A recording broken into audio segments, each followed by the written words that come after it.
नमस्कार दोस्तों, स्वागत है आपका हमारे YouTube चैनल पर। दोस्तों, आज हम बात करने वाले हैं ऐसे लोगों के बारे में जो पढ़ना तो चाहते हैं लेकिन बहाने बहुत हैं। ठीक है, पढ़ लेंगे, कल पढ़ लेंगे, शाम को पढ़ लेंगे, अभी तो एग्ज़ाम आने वाला है तब पढ़ लेंगे। लेकिन आपको क्या लगता है, क्या वो ऐसे पढ़ पाते हैं? मुझे लगता है कि ऐसे तो पढ़ नहीं पाएंगे।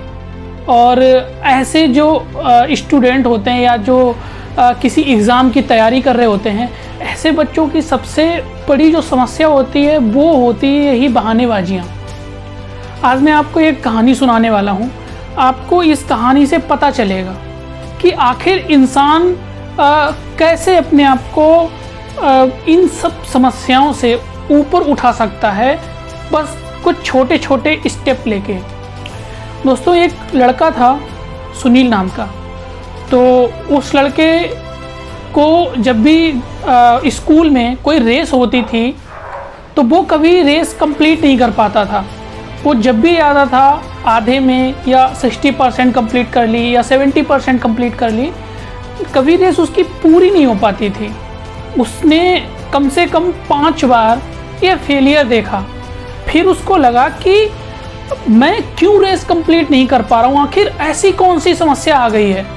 उसने अपने अंदर अपनी अंतरात्मा से बात की, अपने मन से बात की।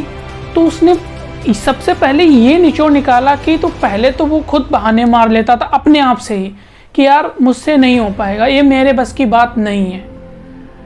फिर उसने कहा कि अब मैं क्या ऐसा करूं कि मैं ये रेस कंप्लीट कर पाऊं, कैसे भी कर पाऊं, हार जाऊं कोई फ़र्क नहीं पड़ता है। उसने सिर्फ इतना ठाना था कि उसको सिर्फ और सिर्फ रेस कंप्लीट करनी है किसी तरह से।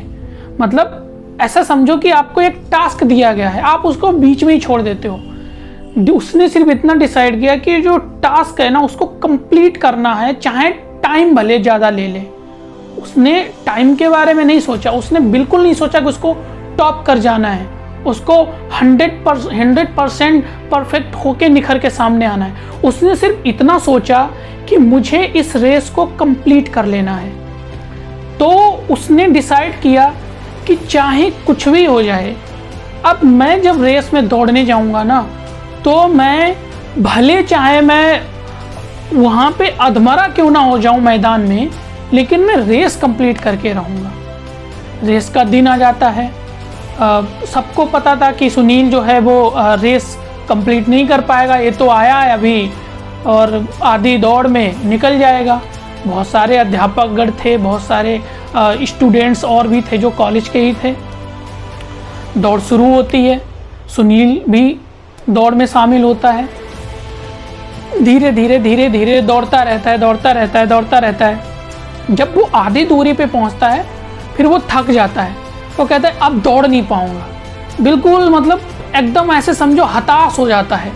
फिर उसके मन से आवाज़ आती है, मन उसको प्रेरित करता है कि तुम दौड़ नहीं सकते, कोई बात नहीं, धीरे धीरे चलते रहो।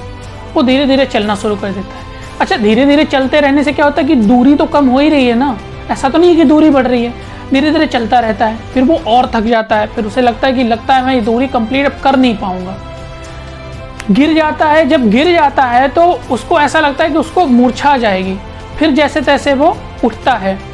फिर उठ के वो उसका मन सिर्फ एक ही प्रेरणा दे रहा होता है कि अगर तुम इस बार रेस कंप्लीट नहीं कर पाए ना, तो तुम जिंदगी भर बहाने ही बनाते रह जाओगे। तुम जीवन में कोई भी कार्य पूर्ण नहीं कर पाओगे। कोई भी टास्क अगर तुम्हें दिया जाएगा तुम उसको पूरा नहीं कर पाओगे।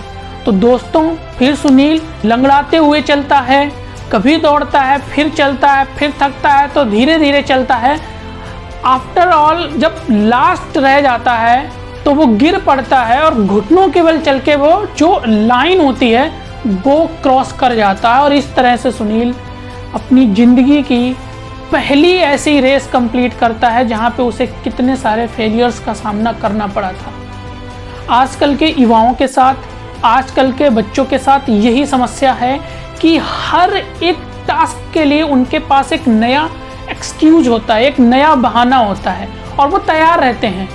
आप आपने घर में नोटिस किया होगा कि आपका बच्चा या आपके फ्रेंड्स में कोई ऐसा जो आप उसको कोई टास्क दो और आप खुद नोटिस करोगे कि कोई भी काम देने पे उसके पास कोई ना कोई बहाना तैयार रहता है और वो काम से दूर भागता है।